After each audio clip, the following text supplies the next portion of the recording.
नान्धस्य ज्ञानञ्जनशलाकया चक्षुरुन्मीलितं येन तस्मै श्रीगुरुवे नमः। श्रीचैतन्यमनोभीष्टं स्थापितं येन भूतले स्वयं रूपं कदा महिमं ददाति स्वपदान्तिकं। वन्देऽहं श्रीगुरु श्रीयुतकमलं श्रीगुरु वैष्णव श्रीरूपसाग्रजातं सहगुण रघुनाथान्वितं तं सजीवं सावधूतं सावधूतं परिजन सहित श्री कृष्ण चैतन्य देवं श्री राधा कृष्ण पादान सहगण ललिता श्री विशाखान्वितांश्च। हे कृष्ण करुणा सिंधु दीनबंधु जगतपते गोपेश गोपिका कांत राधा कांत नमस्तुते। तप्त कांचन गौरांगी राधे वृंदावनेश्वरी वृषभानुसुते देवी प्रणमामि हरिप्रिये। नमो विष्णुपादाय कृष्णपृष्ठाय भूतले श्रीमते भक्ति वेदांत स्वामिनि इति नामिने।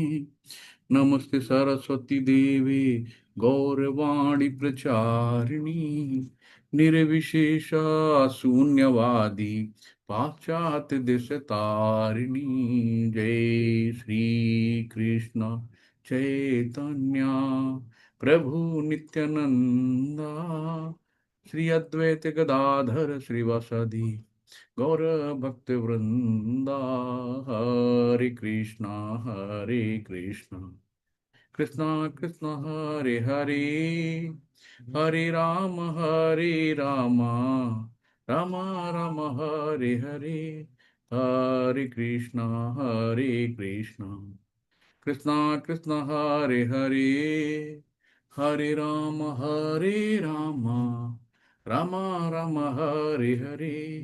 हरे कृष्णा। सभी को दंड प्रणाम। तो आज हम लोग आप लोग आज पहला लेवल कर चुके हैं। तो भूमिका या सब चीजें पढ़ लिया होगा और सब लोगों के पास गीता है बुक क्या? किसके पास नहीं है? सभी लोगों के पास है। तो सब लोग अपनी अपनी बुक भी ले लेंगे। और क्योंकि एक एक तात्पर्य पढ़ना थोड़ा सा लंबा हो जाएगा, तो हम लोग थोड़ा थोड़ा देखेंगे। हर श्लोक कवर करना है तो एक एक मेरे तात्पर्य। पास नहीं है प्रभु जी। अच्छा प्रभु जी, तो अवेलेबल करा लीजिए प्रभु जी। और यह एड्रेस भेज दीजिए, मैं भिजवा दूंगा। ठीक है प्रभु जी। थोड़ा सा जब हम लोग पढ़ रहे हैं तो बुक होनी चाहिए, भगवान की वाणी है। तो अगर अवेलेबल ना हो, दूर हो, तो आप हमें पूछिएगा, कुरियर करवा देंगे आपके पास। बोलिए हरे कृष्णा। तो सब लोग जो है अपनी अपनी बुक लेके साथ में पढ़ेंगे हम लोग। तो माता जी, जो कोई पढ़ना भी चाहे तो उनसे हैंड रेज भी करवा लीजिएगा। जी प्रभु जी। हाँ। श्रील प्रभुपाद की जय, महाराज जी की जय। तो हम लोग जो है आज से स्टार्ट करते हैं। धृतराष्ट्र उवाच धर्म क्षेत्र कुरुक्षेत्र संवेता योत्सव मामकः पांडवश्चैवा किम कुर्वत संजय। तो यहाँ पे पहले ही श्लोक से धृत मतलब एक ही श्लोक है जो धृतराष्ट्र ने कहा पूरी गीता में। तो इन्होंने पहले ही जो अपनी और जो कहा ना मामका, तो मामका मतलब मेरे और पांडवों के पुत्रों को। तो यहाँ पे इन्होंने भेद कर दिया कि जबकि इनके भाई कह के गए थे कि मेरे बच्चों की आप अपने पिता की तरह देख रेख करना, सब कुछ करना। और लेकिन इन्होंने क्या करा कि पहले ही कहा कि मेरे और पूर्वों के मतलब मेरे और पांडवों के पुत्रों के बीच में क्या हो रहा है। और धर्म क्षेत्र कहा गया। धर्म क्षेत्र क्या है? जहाँ पे हमेशा जो धर्म की भी जीत होती है, जहाँ कोई गलत काम नहीं होते हैं, वो धर्म क्षेत्र था। तो धृतराष्ट्र यहाँ भी डर रहे थे कि धर्म क्षेत्र में है, और जानते थे धृतराष्ट्र में गलत हूँ, तो इससे भी डर रहे थे कि क्या क्या होना है, जो भी हो जल्दी हो, लड़ाई क्यों नहीं हो रही हो, जल्दी शुरुआत करो, ये सब कुछ करो। तो धृतराष्ट्र के अंदर बहुत बेचैनी थी। तो यहीं पे स्टार्ट होता है। तात्पर्य कोई पढ़ना चाहेगा?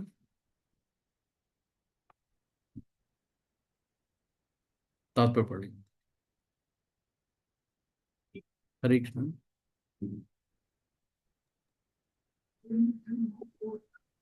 भगवत गीता एक बहु पठित आसित विज्ञान है जो गीता महामय में सारूप में दिव्य सारूप में दिया हुआ है। इसमें यह उल्लेख है कि मनुष्य को चाहिए कि वह श्री कृष्ण के भक्त की सहायता से सर्वेक्षण करते हुए श्रीमद् भागवत गीता का अध्ययन करे और स्वार्थ प्रेरित व्याख्याओं के बिना उसे समझने का प्रयास करे। अर्जुन ने जिस प्रकार से साक्षात भगवान श्री कृष्ण से गीता सुनी और उसका उपदेश ग्रहण किया, इस प्रकार की स्पष्ट अनुभूति का उदाहरण भगवत गीता में ही है। यदि उसी गुरु परंपरा से निजी स्वार्थ से प्रेरित होते हुए बिना किसी को भगवत गीता समझने का सौभाग्य प्राप्त हो तो वह समस्त वैदिक ज्ञान तथा विश्व के समस्त शास्त्रों के अध्ययन को पीछे छोड़ देता है। पाठक को भगवत गीता में न केवल अन्य शास्त्रों की सारी बातें मिलेंगी अपितु ऐसी बातें मिलेंगी जो अन्य कहीं उपलब्ध नहीं है। यही गीता का विशिष्ट मापदंड है। स्वयं भगवान श्री कृष्ण साक्षात उच्चारित होने का कारण यह पूर्ण अस्तित्व विज्ञान है। हरे कृष्ण प्रभु जी।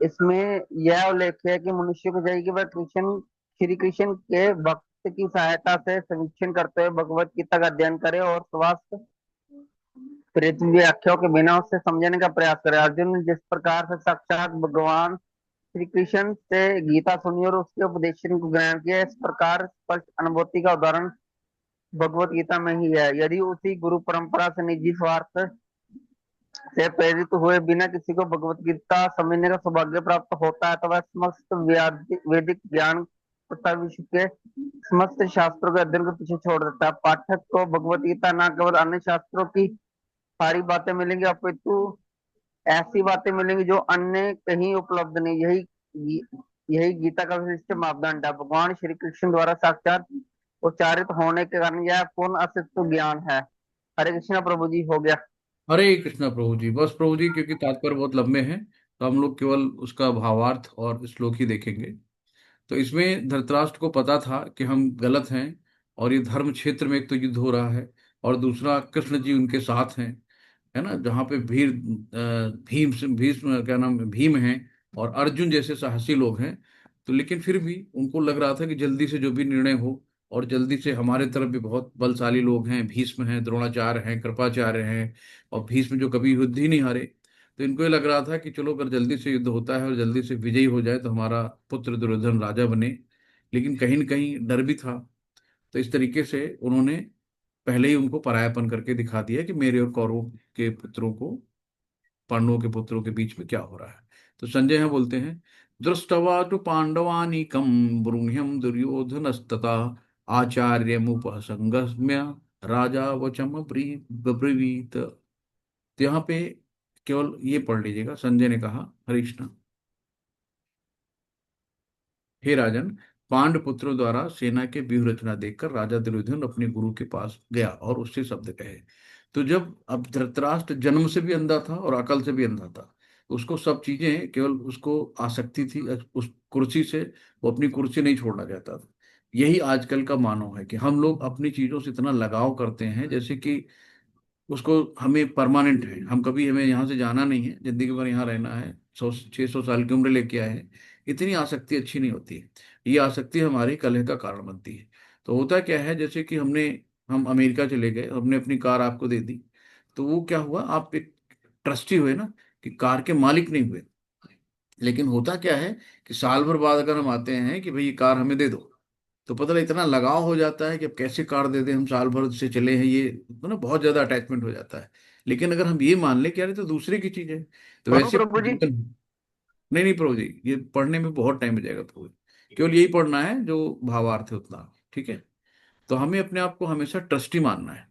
तो ट्रस्टी मानेंगे तो कभी में इतना दुख नहीं होगा कि जो भी चीज हमारी नहीं है उस पर हम इतना ज्यादा आसक्ति क्यों रखें। तो जो भी चीज भगवान की है, ईसावास्य मदम सर्वम चिंतन जगत्याम जगत, कि जो पृथ्वी में जितनी भी चीज है, जितनी हमें जरूरत है उतनी लें। अननेसेसरी उसको हम एकत्र न करें, अननेसेसरी उस पर अपना हक न जमाए कि मेरा ही है, सब कुछ मेरा है, मेरा मेरा कुछ नहीं है, जो है भगवान का दिया हुआ है। तो जब हम इस बात को समझ लेंगे तो हम इन सब तरह युद्धों से, इन सब चीजों से बहुत दूर रहेंगे। और बहुत ज्यादा, क्योंकि कितना भी कुछ कर लो एक दिन सब कुछ यहाँ छोड़ के जाना है। तो यही बात थोड़ा सा समझनी है। श्लोक कोई पढ़ेगा माता जी? हरे कृष्णा। श्लोक भावार्थ। पश्येतां पांडुपुत्राम आचार महतीम चमू व्यूढ़ानां द्रुपद्रेण तप शिष्येत धीमतः। तो यहाँ पे कहा है कि हे आचार्य, पांडु पुत्रों की विशाल सेना को देखो, जिसे अपने बुद्धिमान शिष्य द्रुपद ने। अब देखो यहाँ पे साफ साफ, क्योंकि दुर्योधन बहुत बड़ा कुशल राजनीतिक था, उसको बहुत पता है किसको हमको कैसे करना है, किसको मैनिपुलेट करना है, किसको ऊपर उठाना है, किसको नीचे करना है। तो उसने कहा कि पांडु पुत्रों की विशाल सेना को देखो, है ना, आचार्य को, मतलब द्रोणाचार्य को बोला कि जिससे आपके बुद्धिमान शिष्य द्रुपद। तो बोला ना कि आपके बुद्धिमान शिष्य द्रुपद, द्रुपदी क्यों कहा, कि द्रुपद के पुत्र द्रुपद क्या है। एक कहानी आप लोगों ने सुनी होगी कि द्रुपद और ये आचार्य द्रोणाचार्य बहुत अच्छे दोस्त थे जब गुरुकुल में थे। तो द्रुपद जो राजकुमार था, द्रुपद ने, जब ये मित्रता होती ना, तो अपना कभी कभी कह देते हैं यार कि जो तुम्हारा मेरा है, कहीं जब मैं राजा बनूंगा तो आधा राज्य मैं तुमको दे दूंगा। और ये ब्राह्मण थे, तो ब्राह्मण एकदम गरीब थे काफी, कि एक बार इनके बच्चे को दूध पीने के लिए भी पैसे नहीं थे कि इनके लिए, बच्चे के लिए दूध ले आए। तो इनकी पत्नी ने कहा कि आपके एक दोस्त हैं राजा, जो कि बहुत बड़ा राज्य उनका, उन्होंने आपसे वादा भी किया था। तो ये चले गए कि चलो हाँ, मेरा दोस्त है, बचपन का बहुत अच्छा दोस्त था, तो मैं चलता हूँ उसी के पास। तो वहां गए, तो उन्होंने कहा कि एक गाय दे दो राजा से। तो राजा ने कहा अरे, तो मतलब कहाँ तुम हो, कहाँ मैं राजा हूं, कहाँ तुम दरिद्र हो, तो हमारी तुम्हारी मित्रता कैसी। तो राजा ने उनको वहां से भगा दिया, तो बहुत अपमान हो गया। तो आचार्य चले आए वहां से, द्रोणाचार्य जी। फिर जब इन्होंने इनको, पांडव पुत्रों को पूरा प्रशिक्षित किया, कौरव पांडव दोनों के पुत्रों को प्रशिक्षित किया, तो पहले दुर्योधन बोला कि मैं जाता हूँ। उन्होंने दीक्षा में मांग लिया कि द्रुपद को पकड़ के लाओ, यही दीक्षा है तुम लोगों की, मतलब ये दक्षिणा है हमारी। तो ये लोग गए, हार के चले आए दुर्योधन लोग। फिर अर्जुन गए, तो अर्जुन अकेले ही द्रुपद को बंदी बना के ले आए। तो आचार्य ने, जो द्रोणाचार्य थे, उन्होंने वही जो उनकी बात थी, आधा आधा कर लिया, आधा राज्य उनको देके छोड़ दिया। लेकिन वो क्षत्रिय, उसके अंदर ईगो था कि मुझे बहुत, मेरी बेइज्जती हो गई है और इसका मैं बदला लूंगा। तो उसने तपस्या की, और द्रुपद पुत्र, यानी कि एक बेटा और बेटी अग्निकुंड से निकले। और उसी द्रुपद पुत्र को उन्हीं आचार्य, क्योंकि सबसे प्रतिष्ठित और सबसे माने जाने द्रोणाचार्य जी तो कुशल आचार्य थे उस समय, धर्मरथ थे, तो वहां पे भेजा। और इनको पता था द्रोणाचार्य जी को कि यही इनका जो पुत्र है ये मेरे अगेंस्ट आएगा। लेकिन क्योंकि बहुत ऑनेस्ट थे, गुरु लोग थे, वो भेदभाव नहीं करते थे, उन्होंने उनको पूरी शिक्षा दी। और फिर वही हुआ कि जब ये युद्ध का समय आया, तो वही उन्होंने कहा कि हे आचार्य, पांडु पुत्रों की विशाल सेना को देखें, जिसे आपके बुद्धिमान शिष्य द्रुपद के पुत्रों ने इतने कौशल से व्यवस्थित किया है। तो उनको एक तरह से कमेंट कर रहा है कि आपने इनको सिखाया है, और देखो कितने कुशल से सेना का इन्होंने चक्रव्यूह रचा है। तो यहाँ पे अत्र शूरा महेश्वासा भीमार्जुन समायुधि युधानो विराटश्च द्रुपदश्च महारथः। तो अब यहाँ पे फिर से वही सेना के बारे में कि इस सेना में भीम, अब भीम को क्यों बोला पहले, क्योंकि दुर्योधन सबसे ज्यादा डरता था भीम से, कि भीम गदाधारी थे दुर्योधन, तो भीम हमेशा दुर्योधन को हरा देते थे, दुर्योधन से शक्तिशाली थे, इसलिए उन्होंने भीम का नाम पहले लिया। इस सेना में भीम तथा अर्जुन के समान युद्ध करने वाले अनेक वीर धनुर्धर हैं, यथा महारथी योधान विराट, है ना, तथा द्रुपद। इन सबको सेना का आकलन करवा रहे हैं कि द्रोणाचार्य बताया कि भाई देख लो इतने इतने महान योद्धा हैं, तो इसमें कोई बाधा ना बने, सबको दिखा रहे हैं। तो यहाँ पे जो जो लोग आए हैं उनके नाम आ रहे हैं। धृष्ट केतुश्च चेकितानः काचिराजश्च वीर्यवान पुरुचिक कुंती भोजश्च सैभ्यश्च नरपुंगवः। तो इनके साथ ही धृष्ट केतु, चेतिकान, काशिराज, पुरजित, कुंती भोज तथा सैभ्य जैसे महान शक्तिशाली योद्धा भी हैं। तो ये जो उनकी सामने लड़ रहे थे उनके सबके नाम है। युधा मनश्चित्त विक्रांत उत्तमौजा से वीर्यवान सौभद्रो द्रौपदेश सर्व एव महारथा। यहाँ पे पराक्रमी युधामन्यु, अत्यंत शक्तिशाली उत्तमौजा, सुभद्रा का पुत्र तथा द्रौपदी के पुत्र, ये सभी महारथी हैं। तो जितने भी सब महारथियों के नाम गिनाया, कितने कितने महारथी सामने खड़े हैं। अस्माकं तो विशिष्टा ये तानि बंध द्विजोत्तमम, नायका मम सैन्यस्य संगार्थ ताब्रवीमीते। तो यहाँ पे हे किंतु, किंतु हे ब्राह्मण श्रेष्ठ, ब्राह्मण श्रेष्ठ किसको कहा? जो उनके गुरु हैं, आचार्य हैं, द्रोणाचार्य जी को। आपकी सूचना के लिए मैं अपनी सेना के उन नायकों के विषय में बताना चाहूंगा जो मेरी सेना को संचालित करने में विशेष रूप से निपुण है। तो ये सबको, जैसे होता है ना कि जब युद्ध होता है तो सबको प्रोत्साहन दिया जाता है, सबको अंदर से प्रोत्साहित करते हैं कि हम सबसे वीर हैं, हम जरूर विजयी होंगे। उस तरीके से, क्योंकि दुर्योधन एक कुशल राजनीतिक था, उसको पता है किसको कहाँ मैनिपुलेट करना है, किससे कहाँ क्या कौन सी बात करनी है।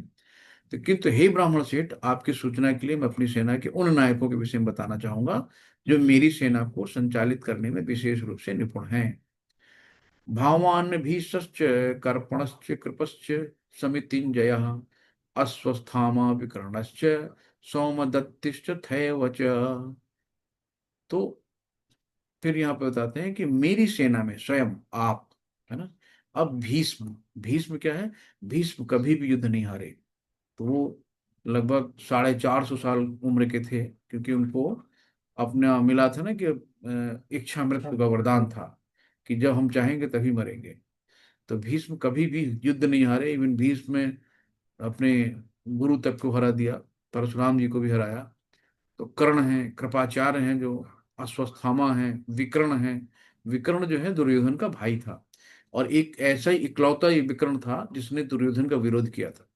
तो विकर्ण को बीच में ले रहे हैं कि विकर्ण को मतलब ये न लगे कि विकर्ण जो है मतलब विरोधी है।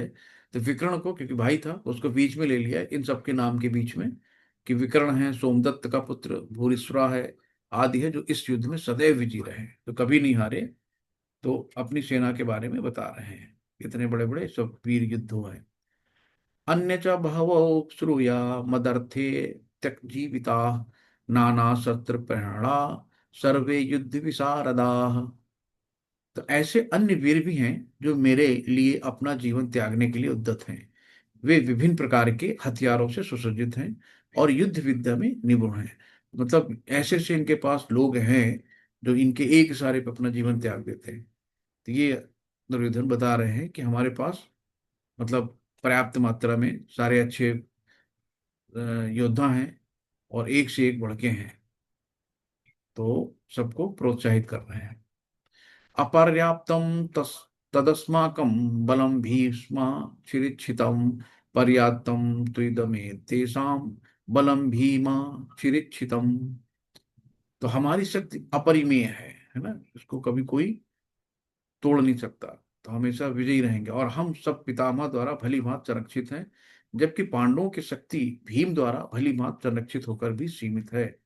तो अपने आप को बता रहे हैं कि पितामह द्वारा भली भांति सुरक्षित है, कि सबसे ओल्ड एज के वही हैं, सबसे शक्तिशाली हैं, कभी कोई युद्ध नहीं हारे हैं।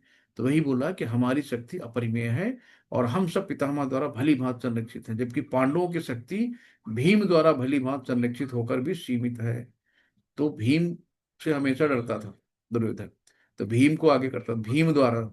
तो उनको लगता ना इनके पास सीमित लोग हैं, सारी सेना हमने कृष्ण की ले ली, कृष्ण वहां पे केवल रथ चला रहे हैं, हाँक रहे हैं, और उनके साथ कितने लोग हैं, मेरे साथ तो पूरी सेना है। तो इस तरीके से दुर्योधन अपने सारे सबको प्रोत्साहित करके मनोबल बढ़ा रहा था। अयनेषु च सर्वेषु यथा भागमवस्थिता, भीष्मवेवाभिरञ्छन् छन्तु भवन्तु सर्वे एहि एव हि। तो अतएव सैन्य व्यूह में अपने अपने मोर्चों पर खड़े रहकर आप सभी भीष्म पितामह को पूरी सहायता दें।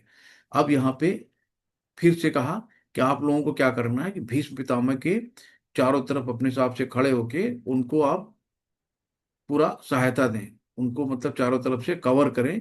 उनका कहना था कि भीष्म वृद्ध हो चुके हैं, और बल्कि उनके जो शौर्यता है, बल है, उस पर कोई संदेह नहीं है।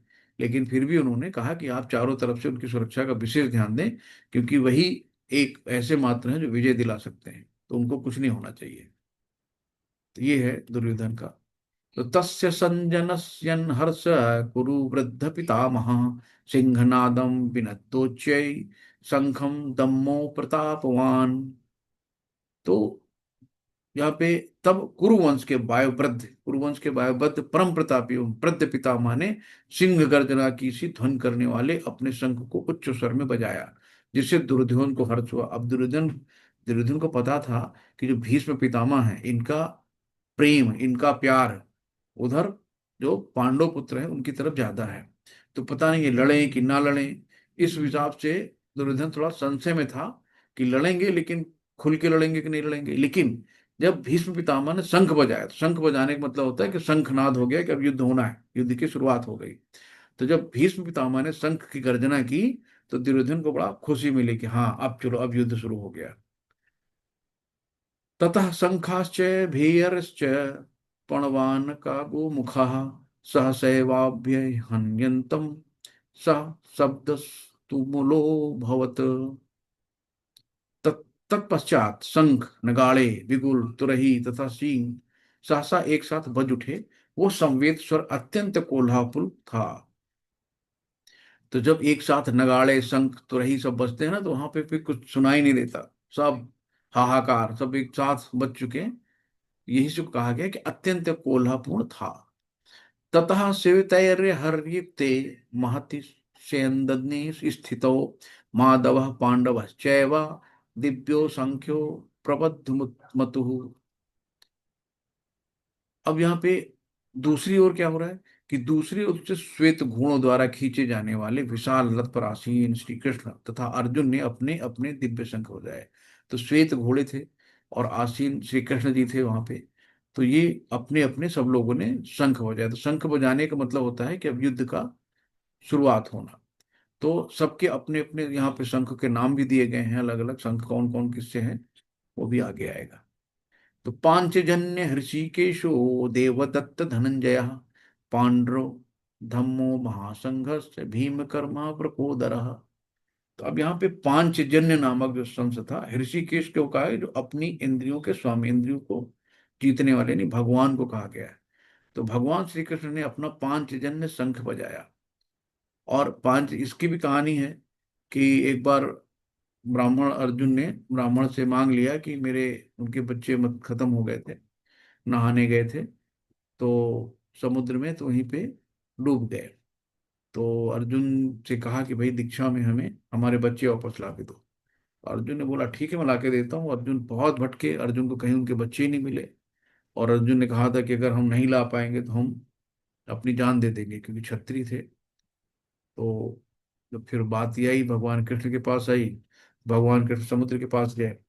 समुद्र से बोला कि आप इनके बच्चे वापस कर दो ब्राह्मण के। समुद्र बोला मेरे पास नहीं है। तो वही शंख था, पांचजन्य शंख। तो उस शंख से उसको मार के बच्चों को वापस लेके आए थे। तो उसी का नाम पांचजन, असुर एक था, उसी का नाम था पांचजन्य। तो उसके बाद में बताया कि शंख बहुत शक्तिशाली है, तो शंख ये दे दिया गया था, भगवान कृष्ण शंख को ही लेके आ गए थे।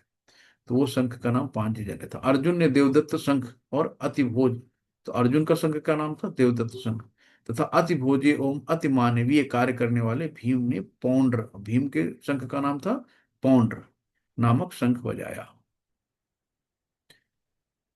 और नेक्स्ट पे हम लोग चलते हैं।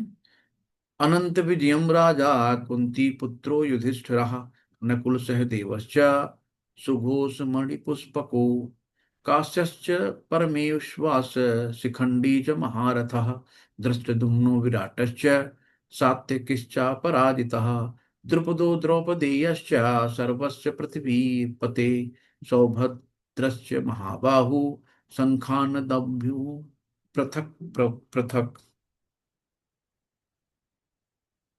हे राजन, कुंती पुत्र राजा युधिष्ठिर ने अपना अनंत विजय नाम का शंख बजाया। तो युधिष्ठिर के शंख का नाम था अनंत विजय। तथा नकुल और सहदेव ने सुघोष एवं मणिपुष्पक शंख बजाया। तो नकुल के शंख का नाम था सुघोष, और मणिपुष्पक शंख नाम था सहदेव का शंख का। तो महान धनुर्धर काशीराज, परम योद्धा शिखंडी, धृष्टद्युम्न, विराट, अजय, सात्विक, द्रुपद, द्रौपदी के पुत्र तथा सुभद्रा के महाबाहु पुत्र आदि समूह में अपने अपने शंख बजाए। तो सब लोगों ने अपने अपने शंख बजाए। सघो सघोषो धात राष्ट्राणाम हृदयानि वेदारत्यत नभश्च पृथ्वीं चैव तुमलो अभ्यनुनादयन्।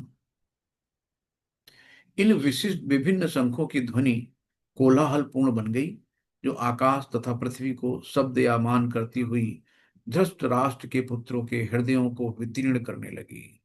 तो जब इतनी कोल्हापुर मतलब इतना ध्वनि हो गई आकाश में, पूरा शंख सब कुछ बज रहे हैं सबके अलग अलग, तो धृतराष्ट्र के पुत्रों, क्योंकि जो एक डर होता है ना कि अभी इतना मतलब हो रहा है, कोलाहल हो रहा है, क्या होगा, जीतेंगे कि नहीं जीतेंगे, क्या करेंगे, तो धृतराष्ट्र के पुत्रों के हृदय को विदीर्ण करने लगी, झकझोरने लगी उनको। तो ये है कि परमेश्वर की शरण ग्रहण करने वाले को किसी प्रकार का भय नहीं रहता। जो कृष्ण की शरण में है वो निश्चिंत है ना, कि कृष्ण का दास बिंदास, जो कृष्ण का दास एकदम बिंदास रहता है, उसे किसी चीज का भय नहीं रहता है। और जो भगवान की शरण में नहीं रहता उसको बहुत डर रहता है। भक्त कभी भयभीत नहीं होता है। जो भगवान का भक्त है वो निडर है, और जो भगवान का भक्त नहीं उसके अंदर हमेशा डर बना रहता है। तो अथ व्यवस्थितान दृष्ट्वा धार्य धारत राष्ट्रान विध्वज प्रवत्ते शस्त्र संपादे धनुर्धम्य पांडव ऋषिकेशम तदा वाक्यम मिदम माह महीपते। यहाँ पे बताया गया कि हनुमान जी, तो हनुमान जी देखो उधर भी रामचंद्र के साथ में भी थे, है ना, और हनुमान जी यहाँ भी आए। तो हनुमान जी और भीम भाई भाई हैं, शायद आपको पता होगा। उस समय हनुमान से अंकित ध्वजा लगे रथ पर आसीन पांडुपुत्र अर्जुन तथा धनुष उठाकर तीर चलाने के लिए उद्यत हुए। हे राजन, धृतराष्ट्र के पुत्रों को व्यूह में खड़ा देखकर अर्जुन ने अर्जुन से ये वचन कहे। अब आपको एक कहानी पता होगा, देखा होगा सीरियल में भी, कि एक बार उनको द्रौपदी को कुछ फूल पसंद आ गए, तो उसको लाने के लिए उन्होंने कहा कि भाई मेरे लिए तो यही चाहिए। तो भीम जो है अपना चले गए, अपना साहस दिखाते हुए, उठा के इधर पर्वत फेंका, उधर फेंका, इधर पेड़ तोड़ा, उधर पेड़ तोड़ा। तो बहुत पहाड़ पे ऊपर गए, वहां देखा एक बूढ़ा सा बंदर लेटा हुआ था। तो उन्होंने कहा, एक बंदर हटो, रास्ता दे दो मुझे, तुम्हें नागना नहीं पसंद है। तो उन्होंने कहा, मैं बहुत बूढ़ा हो गया हूँ, मैं तो हिल डुल भी नहीं पा रहा हूँ, अगर तुम्हें जाना है तो मेरी पूंछ उठाकर किनारे रख दो, चले जाओ। तो भीम ने बहुत जोर लगाया, लेकिन उस जोर में वो उनको हिला भी नहीं पाए। तो ये सब करते करते भीम को लगा कि जरूर कोई बहुत पहुंचे हुए व्यक्ति हैं। उन्होंने तुरंत दंडवत प्रणाम किया। तब उन्होंने उनको गले लगाया कि ये दोनों भाई भाई थे। तो बाद में पता चला उनको, तो उन्होंने फिर रास्ता दिया। तो इस तरीके से हनुमान जी ने कहा कि चलो हम तुम्हारे साथ रहेंगे। जो अंकित ध्वजा है, जो रथ पे ध्वजा ध्वजा लगी है, झंडा, तो झंडे पे देखो हनुमान जी विराजमान रहते हैं। तो उनके रथ पे भगवान के साथ में हनुमान जी भी उनकी सेवा में लग गए। तो जब हनुमान जी हैं, विजयी रथ है, जो रथ किसका दिया हुआ है, रथ सूर्यदेव ने दिया था, है ना। तो अर्जुन इतने साहसी थे कि वो जाके शिव से भी लड़ाए। वहां भी उनको शिव जी ने उनको अस्त्र दिया, शस्त्र दिए, सब चारों तरफ से अर्जुन के पास में जीतने की पूरी सामग्री थी। अर्जुन उवाच सेनयोरुद्भयोर्मध्ये रथम स्थाप्य मेच्युतः यावदेतानि निरीक्ष्येऽहं सोऽधिकामानवस्थितान् कैर्मया सह योद्धा अवस्तिमिन्नण समुद्यते।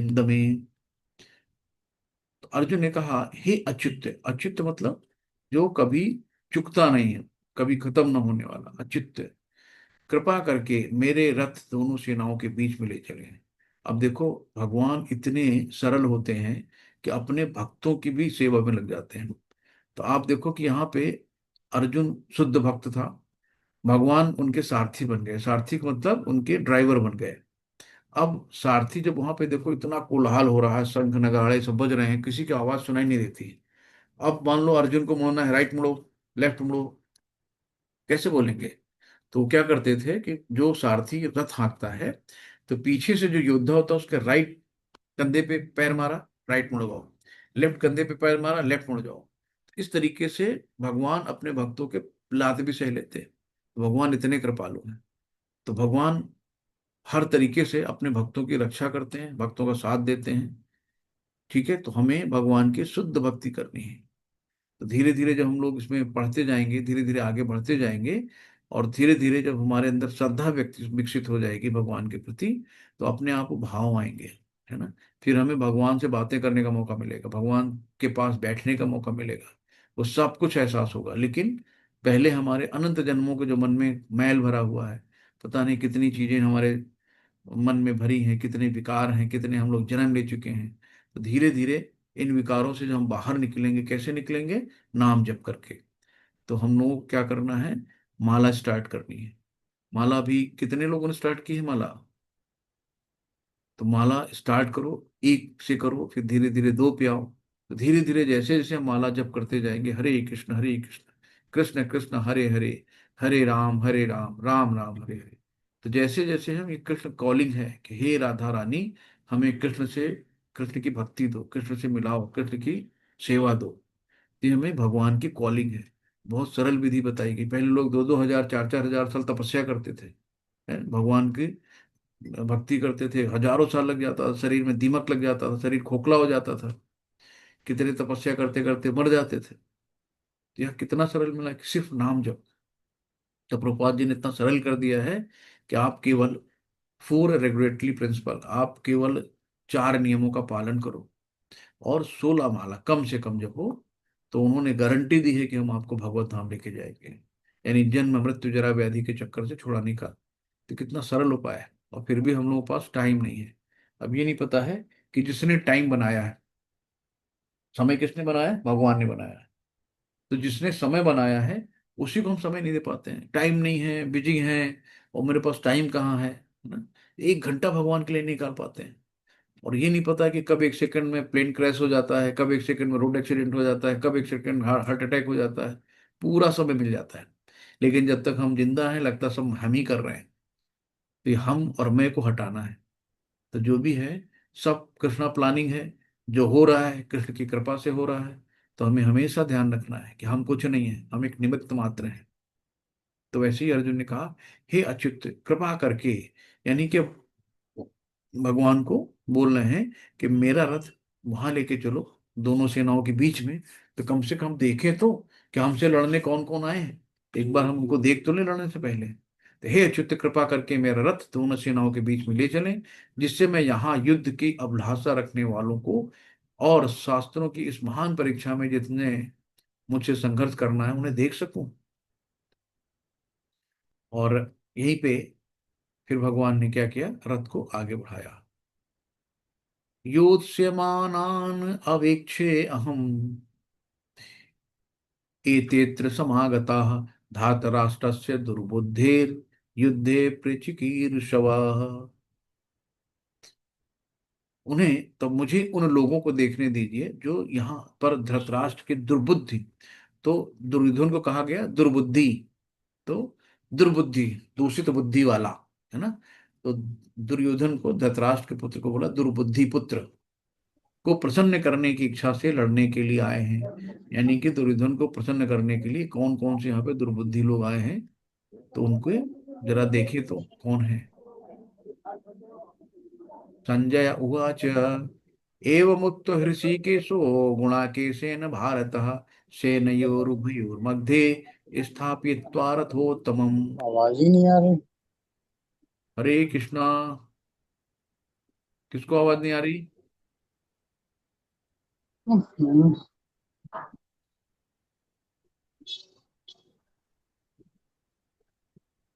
हरे कृष्णा, कोई प्रॉब्लम हो रही?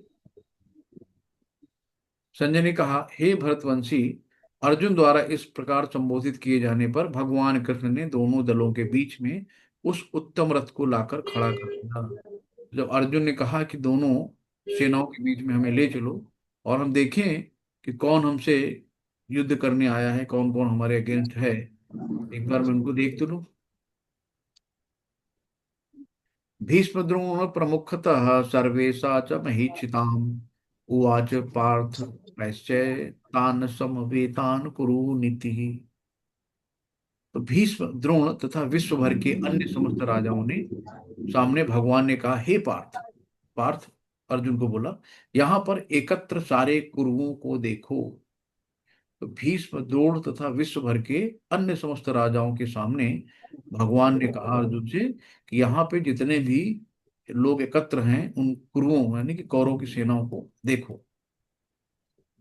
तो अब इसमें सभी उनके बहुत से मामा, फूफा, रिश्तेदार, नातेदार सब सामने ही खड़े थे, सब भी परिवार के ही थे। तो इस तरीके से था कि सभी जानने वाले हैं। अब यहाँ पे धीरे धीरे अर्जुन को मोह आएगा। तत्रापश्य स्थिता तत्र अपश्य स्थितान पार्थ पितरन अथ पितामहान आचार्यान् मातुलान् भ्रांतन पुत्रान् पौत्रान् सखीन् तथा स्वसुरान् सुहृदं च एव सेनयो उभयोऽपि। तो अर्जुन ने वहां पर दोनों पक्षों की सेनाओं के मध्य में अपने चाचा, ताऊओं, पितामहों, गुरुओं, मामाओं, भाइयों, पुत्रों, पौत्रों, मित्रों, ससुरों और शिवचिंतकों को देखा। तो अर्जुन ने देखा कि ये तो सब हमारे नाते रिश्तेदार ही हैं, जिन्होंने हमें खिलाया, प्यार दिया बचपन से अभी तक का। तो इनके अगेंस्ट हम लड़ाई करेंगे, इनके साथ हम कैसे लड़ेंगे? तो धीरे धीरे उनके अंदर इस चीज का वो आने लगा। किसी का स्पीकर खुला है क्या? मतलब ये लिख लीजिए। तान समीक्ष्य स कौन्तेय सर्वा बंधुन व्यवस्थितान कृपया पर्याविष्टो विसीदन इदमब्रवीत। जब कुंती पुत्र अर्जुन ने मित्रों तथा संबंधियों की इन विभिन्न श्रेणियों को देखा तो वो करुणा से अभिभूत हो गया और इस प्रकार बोला। अब उसके अंदर करुणा जा गई अर्जुन के अंदर कि ये सब हमारे रिश्तेदार, नातेदार हैं। इन सबको हमने बचपन से उनके साथ खेले हैं, खाए हैं, और इनके साथ हम कैसे इनको मारें? अर्जुन के अंदर, क्योंकि कोई भी जो भक्त होता है तो भक्त की पहचान उसके अंदर करुणा होती है, दया होती है ना। जो भक्त है उसी के अंदर करुणा, दया होती है। तो अर्जुन उवाच द्रष्टुमेम स्वजनं कृष्णं युत्सं समुपस्थितं सीदमिमं गत्राणि मुखं चापरिष्यन्ति पश्यति। अर्जुन ने कहा, हे कृष्ण, इस प्रकार युद्ध की इच्छा रखने वाले मित्रों तथा संबंधियों को अपने समक्ष उपस्थित देखकर मेरे शरीर के अंग कांप रहे हैं और मेरा मुख सूखा जा रहा है। अब अर्जुन कह रहे हैं कि ये तो सब हमारे घर के लोग हैं, इतने करीबी हैं। अब इनको कैसे मारेंगे? इनको तो देख के मुझे लग रहा है कि हमारा मुंह सूख रहा है, हम इनको मार ही नहीं पाएंगे। ये सब मेरा अंग कांप रहा है, मेरा मुंह सूख रहा है। तो इस तरीके से अर्जुन के अंदर करुणा का भाव आ गया और अर्जुन अपने आप को संभाल नहीं पा रहे थे कि हम ये जो कितने लोग हैं, सब अपने लोग, इनको हम कैसे मारें।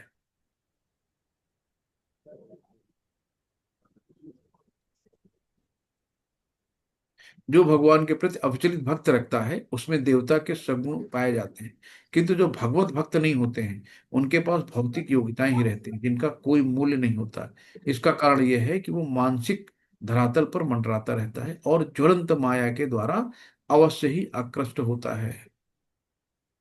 वे पश्चुश्च शरीरे में रोम हर्षश्च जायते गांडीव संसते हस्ता आक्त चैव परिदृहते।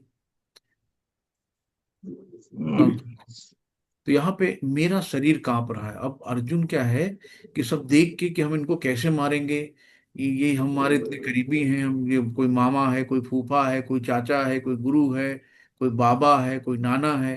तो मेरा शरीर कांप रहा है, मेरे रोंगटे खड़े हो रहे हैं, मेरा गांडीव धनुष मेरे हाथ से सरक रहा है और मेरी त्वचा जल रही है। तो जब कभी आदमी गुस्से में होता है ना, कहते हैं चेहरा लाल हो गया, हीट निकलने लगती है बॉडी से। तो उनका गांडीव धनुष हाथ से सरका जा रहा है, रोंगटे खड़े हो जा रहे हैं कि मैं इनको कैसे मारूंगा, ये सब मेरे अपने हैं, इनको।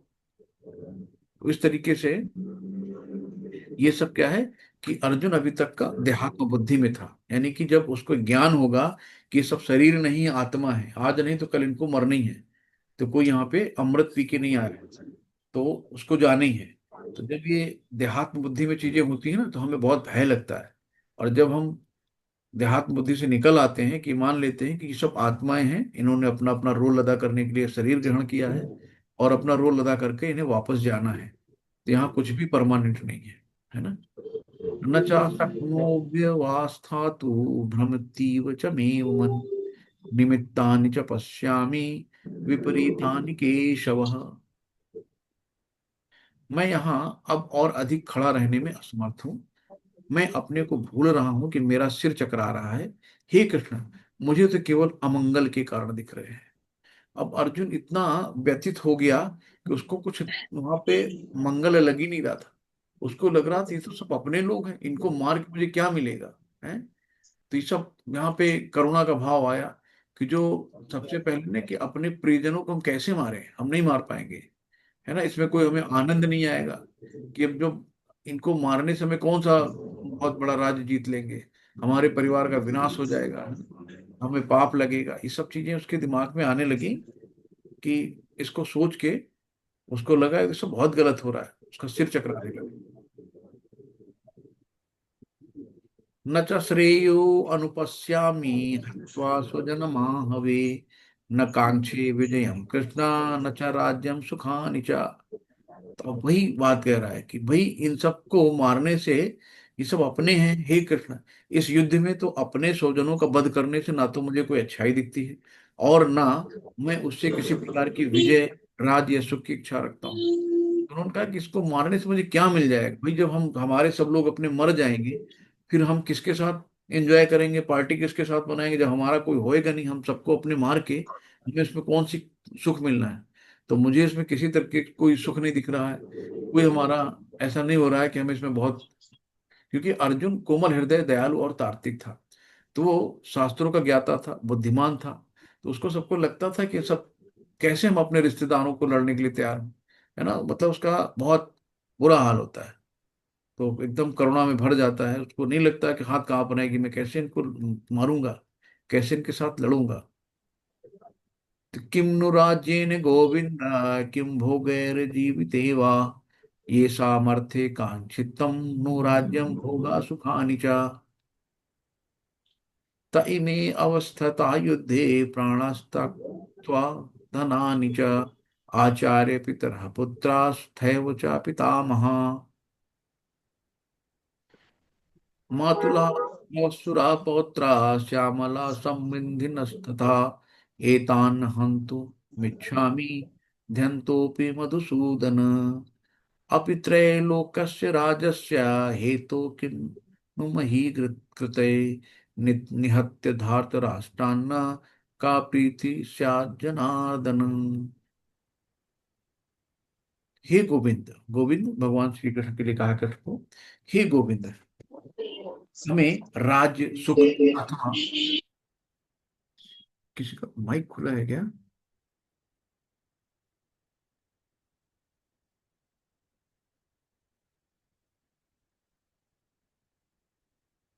हरे कृष्णा, कोई म्यूट कर लीजिए, थोड़ा सा डिस्टरबेंस है।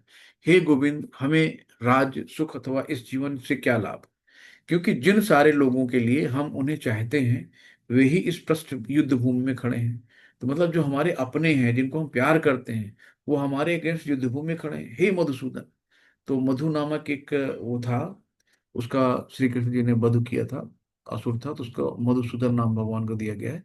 कि जब गुरुजन, पितृगण, पुत्रगण, पितामह, मामा, ससुर, पौत्रगण, साले तथा अन्य सारे संबंधी अपना धन एवं प्राण देने के लिए तत्पर हैं और मेरे समक्ष खड़े हैं, तो फिर मैं इन सबको क्यों मारना चाहूंगा, भले ही वे मुझे क्यों न मार डालें। तब उनका इतना प्यार था कि भले ही हमें मार डालें लेकिन मैं इनको नहीं मार सकता हूँ, ये सब मेरे अपने हैं। पितृगण, पुता, पितामह, मामा, फूफा, काका, दादा सभी लोग हैं। हे जीवों के पालक, जीवों के पालक भगवान को बोला श्री कृष्ण को, मैं इन सबों से लड़ने को तैयार नहीं, भले ही बदले में मुझे तीनों लोक क्यों न मिल जाए, भले ही हमें तीनों लोक मिल जाए, लेकिन मैं अपनों से नहीं लड़ सकता हूँ, ये सब हमारे अपने हैं, है ना। तो भले ही बदले मुझे तीनों लोग क्यों ना मिलते हों, इस पृथ्वी की तो बात छोड़ो, भला धृतराष्ट्र के पुत्रों को मारकर हमें कौन सी प्रसन्नता मिलेगी। तो उनको लग रहा है कि हम अपनों का खून करके हमें कौन सी खुशी मिलने वाली है। तो ये सब हमें तीनों लोग भी दे दो तो मैं इनको नहीं मारने वाला हूँ, कि ये मुझसे नहीं हो पाएगा, भगवान हमें क्षमा करो। तो पापमेवास्त्रमेव दस्य मां, पाप पापम इव आश्रयेत अस्मान् हत्वा इतान् आततायिन तस्मात् न अर्ह्याम व्यमो हन्तुम धार्तराष्ट्रान् सा बन्धावान् स्वजनम ही कथम हत्वा सुखिन श्याम माधवः। तो यदि हम ऐसे आतताइयों का वध करते, आतताइयों में आते हैं 6 लोग, तो जब हम ऐसे आतताइयों का वध करते हैं तो हम पर पाप चढ़ेगा। ये उचित नहीं होगा कि हम धृतराष्ट्र के पुत्रों तथा उनके मित्रों का वध करें। हे लक्ष्मीपति कृष्ण, इससे हमें क्या लाभ होगा, और अपने ही कुटुंबियों को मारकर हम किस प्रकार सुखी रहते हैं। कहते हैं ना कि हम अपने परिवार वालों को मार के हमें कौन सा सुख मिलना है, सब तो अपने हैं। तो इनसे फिर ये बताते हैं कि ऐसे आतिताई, आतिताई कौन होते हैं? जो आतिताई 6 प्रकार के होते हैं वैदिक जो होते हैं आदेश अनुसार। कौन है? जैसे विष देने वाला, जो किसी को अगर जहर दे देता है तो उसको मारने में कोई पाप नहीं लगता है ना। घर में अग्नि लगाने वाला हो, किसी का घर जला दे, उसको मार दो, पाप नहीं लगेगा। घातक हथियार से आक्रमण करने वाला हो, धन लूटने वाला हो, दूसरे की भूमि हड़पने वाला हो, और पराई स्त्री का अपहरण करने वाला हो, तो ऐसे आतिताइयों का तुरंत वध कर देना चाहिए, क्योंकि इनके वध से कोई पाप नहीं लगता है। तो ये बताया गया कि सब लोग देखो, लाक्षागृह बनाया जलाने के लिए, है ना, आग में, तो सब आतिताई में आते हैं ना। और भीम को दुर्योधन ने जहर दे दिया था, तो आग भी लगाई, धन भी लूटना, भूमि भी हड़पना, सब तो इनके अंदर थे। तो और द्रौपदी को बोला और मेरी जंघा पे बैठ जाओ, तो ये सब चीजें आतिताई के गुण में सब सब तो उनके अंदर थे। इसलिए बोले कि इनको मारने में कोई पाप नहीं लगेगा। यदि अप एतेन पश्यन्ति लोभ उपहृत चेतसः कुलक्षय कृतं दोषम मित्रे दोहे च पातकम कथम न ज्ञेयम अस्माभिः पापात् अस्मात् निवर्तितम् कुलक्षय कृतं दोषम प्रपश्यद्भिः जनार्दन। हे जनार्दन, यद्यपि लोभ से अभिभूत चित्त वाले ये लोग अपने परिवार को मारने या अपने मित्रों से द्रोह करने में कोई दोष नहीं देखते, किंतु हम लोग जो पारिवारिक परिवार के विनष्ट करने में अपराध देख सकते हैं, ऐसे पाप कर्मों में क्यों प्रवृत्त हों? कि उनको लगा कि ये जो लोभ, यानी कि लोभ कौन है? दुर्योधन, धृतराष्ट्र, ये लोभी लोग हैं, तो इनको ये अपना, इनको अपने स्वार्थ से मतलब है, इनको कोई दोष नहीं दिखता। किंतु हम लोग जो परिवार के विनष्ट करने में अपराध देख सकते हैं, तो हमें तो दिखता है ना कि अपराध है, ये पाप है, हम ऐसे पाप कर्म में प्रवृत्त क्यों हो? तो क्षत्रिय का काम होता है लड़ना। क्षत्रिय जाके वहां युद्ध भूमि में अपना करुणा प्रेम दिखाने लगे तो वो मतलब नहीं होता है। तो यहाँ पे जैसे कि होता है ना कि जुआ खेलना, कि जुआ खेलने का आमंत्रण, यानी कि किसी चीज को ललकारना। तो क्षत्रिय को अगर ललकारो तो फिर वो लड़ता जरूर है ना। तो थोड़ा सा यहाँ पे एक चीज इन लोगों ने गलती की। दुर्योधन बुद्धिमान था युधिष्ठिर से ज्यादा। कैसे था? कि दुर्योधन ने क्या किया कि एक तो युद्ध जुआ के लिए ललकारा। तो युधिष्ठिर ने श्री कृष्ण से कहा कि जब तक मैं ना कहूं आप बाहर खड़े रहेंगे, जब मैं कहूंगा तब आप अंदर आइएगा। तो युधिष्ठिर बड़े थे, तो भाई कृष्ण जी ने कहा जैसी आज्ञा। अब दुर्योधन बुद्धिमान क्यों था? कि दुर्योधन को खेलना नहीं आता था। उसने अपनी जगह पासा किसको दिया? अपने मामा शकुनी को दे दिया। अगर यहाँ पे युधिष्ठिर करते कि ये पासा हम श्री कृष्ण को देते, तो युद्ध होता ही नहीं, वही सारा निर्णय हो जाता, सब खत्म हो जाता। लेकिन युधिष्ठिर ने एक तो शर्म की, यार हम जुआ खेलने जा रहे हैं, तो हम कैसे कृष्ण के सामने आंख मिलाएंगे? ठीक है। तो अगर युधिष्ठिर ने पहले ही दिन पासा कृष्ण के हाथ में दे देता कि दुर्योधन अगर अपने मामा से खिला रहे हैं और हम कृष्ण हमारी जगह पे कृष्ण खेलेंगे, तो यही मामला खत्म हो जाता, आगे कुछ होता ही नहीं। तो क्या शकुनी कृष्ण से जीत सकते थे? कभी नहीं जीत सकते थे। तो ये था, तो यही सब कमजोरियां थी इनकी। कुल क्षये प्रणश्यन्ति कुल धर्मा सनातना धर्मे नष्टे कुलम कृष्णम अधर्मो अभिवत्युतः। तो अब उन्होंने कहा कि इतना बड़ा अधर्म हो जाएगा, है ना। कुल का नाश हो जाएगा, सब कुछ विनष्ट हो जाएगा, पारिवारिक परंपराएं टूट जाएंगी। तो सब ये जो आ, मतलब कैसे क्या होगा? तो कुल का नाश होने पर सनातन कुल की परंपरा नष्ट हो जाती है। जब कुल का नाश हो जाता है तो सनातन कुल की परंपरा नष्ट हो जाती है, और इस तरह शेष कुल भी अधर्म में प्रवृत्त हो जाता है। तो जब घर पे कोई गार्जियन ही नहीं बचेगा तो उनकी स्त्री बच्चे सब दूषित हो जाएंगे। स्त्रियों को कौन ले जाएगा, बच्चों को कौन ले जाएगा, कोई मतलब धर्म नहीं रहेगा, सब सब अधर्म में प्रवृत्त हो जाएंगे। तो ये अर्जुन तर्क दे रहे हैं कि ये सब कैसे होगा। किसी भी कारणवश परिवार के वय वृद्धों का वध नहीं होना चाहिए। तो कह रहे हैं कि घर पे गार्जियनशिप तो होनी चाहिए ना। अधर्मा विभाव कृष्ण प्रदुष्यन्ति कुल स्त्रियः स्त्रीषु दृष्टासु वार्ष्णेय जायते वर्ण संकरः। हे कृष्ण, जब कुल में अधर्म प्रमुख हो जाता है तो कुल की स्त्रियां दूषित हो जाती हैं, और स्त्रीत्व के पतन से ही वृष्णि वंशी अवांछित संतानें उत्पन्न होती हैं। तो यहां पे ही कहा गया कि जब कुल में अधर्म प्रमुख हो जाएगा तो वहां की स्त्रियां दूषित हो जाएंगी। जब गार्जियन ही नहीं रहेंगे तो स्त्रियां किसके साथ जा रही हैं, उनका अस्तित्व भंग हो जाएगा। कौन ले जाएगा, कहाँ क्या करेगा, और फिर उनसे क्या होगा, अवांछित संतानें पैदा होंगी। तो ये उनके मन की चीजें थी कि सब करने से बहुत पाप लगने वाला है, और सब जो ऐसे बच्चे होंगे सब कुमार्ग पे चलेंगे, और सबका सतीत्व भंग हो जाएगा। तो इस तरीके से क्या मतलब है? तो स्त्रियां जो है, बताया गया कि बहुत विश्वसनीय नहीं होती हैं, बहुत सॉफ्ट हार्टेड होती हैं, कोई भी कोई समझा दे, कोई भी बहका दे कैसे भी। तो इस तरीके से अर्जुन बता रहे थे कृष्ण को कि भाई ये सब करने से मुझे नहीं समझ में आ रहा कि कोई भला होना है, बहुत घोर संकट छाने वाला है, तो युद्ध मुझसे ना हो पाएगा। यहाँ पे शंकरो नारकै शंकरो न नरकायैव कुलघ्नानां कुलस्य च पतितं पितरो हेषां लुप्तं पिंडोदय क्रियाः।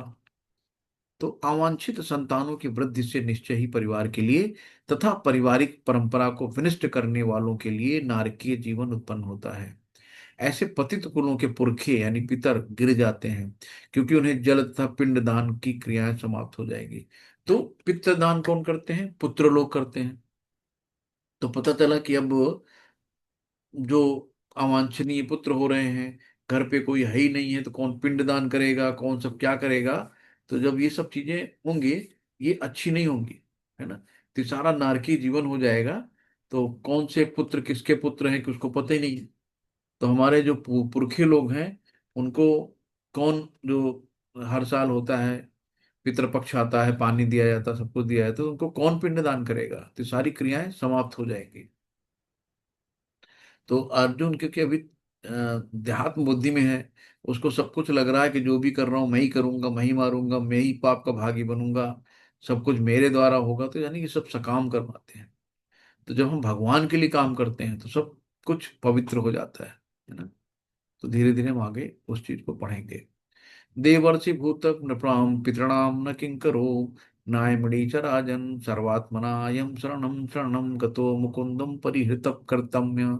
जो पुरुष अन्य समस्त कर्तव्यों को त्याग कर मुक्ति के दाता मुकुंद यानी भगवान श्री कृष्ण को कहा गया है के चरण कमलों की शरण ग्रहण करता है और इस पथ पर गंभीरता पूर्वक चलता है, वो देवताओं, मुनियों, सामान्य जीवों, स्वजनों, मनुष्यों या पितरों के प्रति अपने कर्तव्य का ऋण से मुक्त हो जाता है। श्री भगवान की सेवा करने से ऐसे दायित्व अपने आप पूरे हो जाते हैं।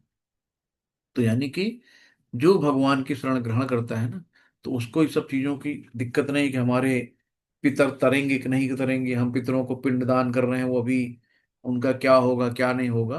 तो जो भक्त है, जो शुद्ध वैष्णव है, उसको इन सब कर्म कांड में पड़ने की कोई जरूरत नहीं है। उसको क्या करना है? भगवान की प्रेममयी सेवा करनी है। और जब प्रेम में भगवान की सेवा करेगी तो सारे दायित्व अपने आप पूरे हो जाएंगे। दोषे एतय कुलग्नाम वर्ण संकरय कारक उत्साघन्ते जाति धर्मा कुल धर्मा च शाश्वता। जो कुल परंपरा को विनष्ट करते हैं, जो लोग कुल परंपरा को विनष्ट करते हैं और इस तरह अवांछित संतानों को जन्म देते हैं, उनके दुष्कर्मों से समस्त प्रकार की सामुदायिक योजनाएं तथा पारिवारिक कल्याण कार्य विनष्ट हो जाते हैं। तो अब बता रहे हैं भाई, ऐसी कुल परंपरा को जो विनष्ट करते हैं वो क्या करेंगे, उनकी स्त्रियां कोई और ले जाएगा, आवांशिक संतानें पैदा होंगी, ये सब दुष्कर्म से उनकी जितनी भी योजनाएं हैं सब विनष्ट हो जाएंगी। तो अर्जुन अपने अपने तर्क बता रहे हैं भगवान को, भगवान चुपचाप सुन रहे हैं। उत्सन्न कृष्ण धर्माणाम मनुष्याणाम जनार्दनम नरके नियतम वासः भवति इव अनुसुश्रम। हे प्रजापालक कृष्ण, कृष्ण को प्रजापालक बोला, हे प्रजापालक कृष्ण, मैंने गुरु परंपरा से सुना है कि जो लोग कुल धर्म का विनाश करते हैं वे सदैव नरक में वास करते हैं। कि जिन लोगों ने अपने कुल धर्म का विनाश कर दिया उनको नरक मिलता है, वो कभी भी सुखी नहीं रहेंगे, नरकीय जीवन बिताएंगे। तो ये भगवान को अर्जुन बता रहे हैं। तो ऐसे किए बिना मनुष्य निश्चित रूप से नरक भेजा जाएगा, जहां उसे अपने पाप कर्मों के लिए कष्ट में जीवन बिताना होगा। तो जो अपने कुल का सब करता है, अहो बत महत पापम कर्तुम व्यवस्थिता वयम यद्राज्य सुख लोभेन हंतु स्वजनो मुग्धता। तो ओह, कितनी आश्चर्य की बात है कि हम सब जघन्य पाप करने के लिए उद्यत हो रहे हैं। राज्य सुख भोगने की इच्छा से प्रेरित होकर हम अपने संबंधियों को मारने पर तुले हैं। तो मतलब क्या है कि अर्जुन कह रहे हैं कि बताओ कितना आश्चर्य है कि हम अपना क्षणिक सुख, राज्य सुख भोगने की इच्छा को लेके अपनों को मार रहे हैं, कितना बड़ा पाप कर रहे हैं। तो ये सब नहीं कर पाएंगे। तो अर्जुन के अंदर सदाचार, भाईचारा, करुणा, दया ये सब आ गई। यदि माम प्रीताकारमश्चस्त्र शस्त्र पाणयः धार्तराष्ट्रहरणे हन्युस्तमे क्षेमतरम भवेत्। तो यदि शस्त्रधारी धृतराष्ट्र के पुत्र मुझ निहत्थे तथा रणभूमि में प्रतिरोध न करने वालों को मारे तो यह मेरे लिए श्रेयस्कर होगा। तो क्षत्रियों की युद्ध में नियमानुसार होती है कि अगर कोई निहत्था होता है उस पर कोई वार नहीं करता। तो निहत्थे पे कोई वार नहीं करता। आजकल का कलयुग नहीं है कि देखा पीछे से छुरा मार दिया। तो अगर कोई निहत्था तो उस पर वार नहीं करते हैं। तो अर्जुन कह रहे हैं कि भले ही हम निहत्थे हों और विषम परिस्थितियों में शत्रु हम पे हमला कर दे तो भी हम युद्ध नहीं करेंगे। है ना, इतना ज्यादा मतलब वो था कि ये इतना दया भाव था, क्योंकि महान भक्त के जो होते हैं ना उनके अंदर दया भाव बहुत होती है, उनके लिए दुश्मन के प्रति भी बहुत दया भाव होती है। संजय उवाच एवं उक्त्वा अर्जुन संख्ये रथ उपस्थिते उपाविशतः विसृज्य शरणं चापम शोक संविघ्न मानसः। संजय ने कहा, युद्ध भूमि में इस प्रकार कहकर अर्जुन ने अपना धनुष बाण एक ओर रख दिया और शोक संतप्त चित्त से रथ के आसन पर बैठ गया। सिर पे हाथ रख के धनुष किनारे रख दिया कि भैया अब मुझसे ना हो पाएगा, ये हम अपनों को नहीं मार पाएंगे, अपनों को मार के मुझे कोई सुख नहीं मिलना है। और ऐसे राज्य से हमें क्या फायदा कि जिसपे हम अपनों का खून बहाएं और मतलब राज्य प्राप्त करने की खुशी भी हम अपनों में न कर पाए। तो ऐसे युद्ध से मुझे कोई फायदा नहीं हो रहा है। उसके अंदर दया, करुणा, ये सब भाव आ गए। कोमल हृदय वाला था। तो कोमल हृदय व्यक्ति जो भगवान की सेवा में रत है, आत्मज्ञान प्राप्त करने योग्य है। तो इस तरीके से यहाँ पे हम लोगों ने देखा कि सबसे चीज क्या है कि अर्जुन के, जो अर्जुन एक भक्त है ना? तो भक्त के अंदर हमेशा क्या गुण होते हैं कि वो हमेशा उसके अंदर दया होती है। तो हमने यहाँ पे उसको कोई भी युद्ध करने में आनंद नहीं आ रहा था। और वो कह रहा था क्या कि सभी हम तब सबको मारने से हमें क्या मिलेगा, ये पाप लगेगा, है ना। और जो जब घर में कोई वृद्ध और आदमी नहीं रहेंगे, जेंट्स नहीं रहेंगे, तो उनकी स्त्रियां दूषित हो जाएंगी। कौन कहाँ जाएगा, क्या होगा। और दूषित स्त्रियों से जो संतानें पैदा होंगी उनका कोई कुल नहीं होगा। अब वो फिर जो पितृ लोग हैं उनका पितरों का उद्धार कैसे होगा, है ना। उनका क्रियाकर्म जो कर दिया उसके बाद जो पिंडदान होता है तो वो सब कौन करेगा। तो सब अर्जुन जो है बहुत टेंशन में हो गए, कि सब असमंजस में पड़ गए कि ऐसे युद्ध करने से हमें, अपनों को मारने से हमें कोई लाभ नहीं हो रहा है, तो क्या करें इसमें, है ना। तो इस तरीके से, इस प्रकार भगवत गीता के प्रथम अध्याय, कुरुक्षेत्र के प्रथम युद्ध सैन्य स्थल में सैन्य निरीक्षण का भक्ति वेदांत तात्पर्य पूर्ण हुआ। हरे कृष्णा, दंड प्रणाम सभी को। शिल प्रभुपाद की जय, गौ महाराज जी की जय। किसी का इसमें कोई क्वेश्चन है? हरे कृष्णा। कोई सजेस्ट करना चाहता हो, कोई ऐड करना चाहता हो, कोई इसमें त्रुटि सुधार करना चाहता हो?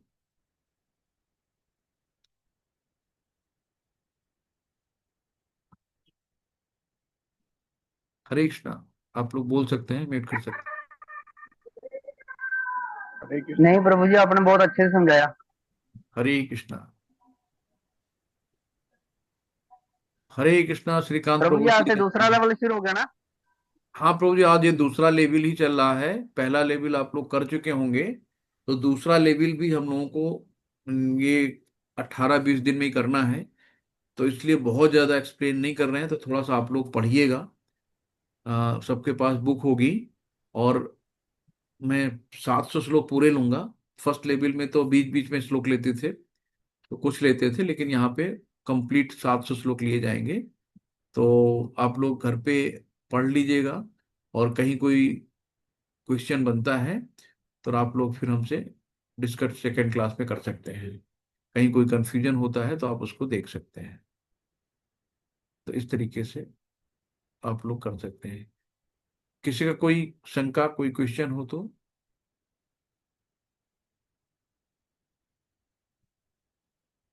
और अटेंडेंस जो लिंक डाली है माता जी ने, अटेंडेंस सब लोग भर लीजिएगा। अटेंडेंस लिंक है, उसको फिल कर लीजिएगा, तो रोज की रोज अटेंडेंस सबकी फिल हो जाएगी। और इसके बाद सेकेंड लेवल हो जाएगा जब कंप्लीट, तो उसमें कुछ क्वेश्चन आंसर आएंगे ऑब्जेक्टिव टाइप में। 10 क्वेश्चन होते हैं, तो उनको आपको केवल टिक करना है आंसर को। फिर हम लोग थर्ड लेवल में आगे पहुंचेंगे। थर्ड लेवल में और भी अच्छे से चीजें बताई जाएंगी। तो सब बहुत कृपा है, तो नामान्य निष्ठाराज प्रभु जी की, कि उन्होंने सब फ्री में सब क्लासेस चलाई, और घर बैठे सबको ज्ञान मिल रहा है। लेकिन विडंबना कितनी है कि इतना करने के बाद भी लोगों के पास टाइम नहीं है, कि भगवान अब स्वयं चल के घर पे आ जाएं, चाहे बेटा उठो, तब भी लोग कहेंगे चलो हटाओ, सोने दो, डिस्टर्ब नहीं करो। भगवान स्वयं भी आ जाएंगे तब भी लोगों के पास टाइम नहीं रहेगा। तो ये कलयुग है, तो कलयुग का बहुत प्रभाव है। तो इसलिए थोड़ा सा आप अवेयर होइए, और लोगों को अवेयर करिए। ये कलयुग है, कलह का युग है, इसमें कोई सुखी नहीं है। तो आपको क्या करना है कि सबको जागृत करना है, और कृष्ण की भक्ति में लगाना है। तो ये भी एक सेवा है। इस सेवा से आपको भी बहुत लाभ होने वाला है। तो जो कृष्ण की बात करता है ना, तो वो भी एक तरह से भक्ति है। आप कृष्ण की बात कर रहे हैं, कृष्ण के बारे में लोगों से चर्चाएं कर रहे हैं, तो एक तरह से भक्ति है। तो आप लोग सेवा करने में मत चूकिए। सबको जगाइए, सोए हुए जो लोग हैं, कि कम से कम भगवान को 1 घंटा समय देना। 24 घंटे होते हैं, तो 24 घंटे में 1 घंटे भी नहीं है। लोगों के मोबाइल में लिंक दीजिए, उनको जोड़िए, प्रेरित करिए, कि 1 घंटे भगवान के मुख से निकली वाणी तो सुन लो। बाकी सब लोग, छोटे छोटे बच्चे, अपने सारे धर्म के बारे में जानते हैं, सारी उनको किताबें पता है, लेकिन ये हमारा बहुत बड़ा दुर्भाग्य है कि हम लोग अपने धर्म के बारे में जानते हैं। धर्म क्या होता है ना। ये सब भगवान की वाणी है, भगवान के वाक्य हैं। तो जो वेद शास्त्र उपनिषद हैं, सब भगवान की वाणी है। तो हमें पढ़ने का समय नहीं है, तो कम से कम सुनते लें। सबसे अच्छी कलयुग में जो भक्ति की विधि श्रवणम है, कि अगर हम सुन लेते हैं, तो सुन के भी हम मोक्ष को प्राप्त हो सकते हैं, सुन के भी हम भगवत धाम जा सकते हैं। तो कम से कम 1 घंटे सुन तो ले। हरे कृष्णा। तो हरे कृष्णा प्रभु जी, एक चीज पूछनी थी। जी माता जी।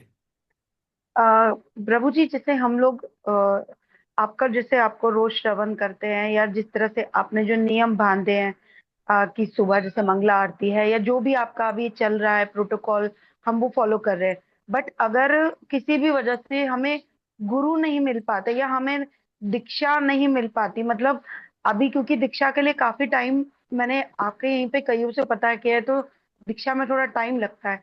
तो अगर दीक्षा नहीं मिल पाती तो क्या होता है, मतलब हम लोगों का क्या जीवन रहता है फिर, बिना दीक्षा के, माता बिना जी, गुरु के फिर क्या माता जी, रहता है? माता जी, जिस दिन आपने आश्रय ले लिया गुरु का, उस दिन गुरु की कृपा आप पे होनी शुरू हो गई।